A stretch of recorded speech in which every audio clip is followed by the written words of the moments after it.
Beer ഞാൻ പല സ്ഥലത്തും പോയി കൊഞ്ഞു വന്ന ബീറിന്, എന്നിട്ട് ഞാൻ കുപ്പിയാ വാങ്ങിയത്.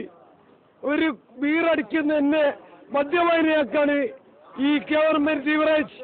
വിഷുദിനത്തിൽ ലഹരി നുണയാനെത്തിയ കോഴിക്കോട്ടെ കുടിയന്മാർക്ക് ബിയറിന്റെ കയ്പ്. പൊള്ളുന്ന മേടത്തിൽ ബിവറേജസ് ഔട്ട്ലെറ്റുകളിൽ ബിയറില്ല, പക്ഷെ ബാറിലുണ്ട്. പിന്നെ എങ്ങനെ രോഷം വരാതിരിക്കും? ഞാൻ എല്ലാ സ്ഥലത്തും പോയിക്കണ്, എല്ലാ ബീവറേജിലും ബീറില്ല, ബീർ എനിക്ക് കിട്ടിയിട്ടില്ല. മണിക്കൂറുകൾ ക്യൂ നിന്ന ശേഷം നിരാശരാകേണ്ടി വന്ന പലർക്കും പരാതി. ചിലർ ഞങ്ങളോട് പരിഭവം പറഞ്ഞു. ഇപ്പൊ സാധാരണക്കാരനെ വന്ന് കുടിക്കണമെങ്കിൽ 50 രൂപയ്ക്ക് ബീർ കൊടുക്കുന്ന സാധനത്തിൽ ഇവിടെ ബീർ സ്റ്റോക്കില്ല. എവിടെ പോയാലും ബീർ സ്റ്റോക്കില്ല. ഇപ്പൊ നമ്മൾ ബീർ വാങ്ങാൻ വേണ്ടി വന്നിരിക്കുക, ഇവിടെ ബീറില്ല. എന്താ ചെയ്യുക? വിഷുദിനത്തിൽ രാവിലെ മുതൽ തന്നെ സംസ്ഥാനത്തെ ബിവറേജസ് കോർപ്പറേഷൻ ഔട്ട്ലെറ്റുകൾക്ക് മുന്നിൽ വൻ തിരക്കായിരുന്നു. മണിക്കൂറുകൾ ക്യൂ നിന്നാണ് ഇഷ്ടപ്പെട്ട ബ്രാൻഡുകൾ പലരും സ്വന്തമാക്കിയത്. ഏതായാലും ഈ ആഘോഷ ദിനത്തിലും കേരളം മദ്യത്തിൽ മുങ്ങിയെന്ന് ചുരുക്കം.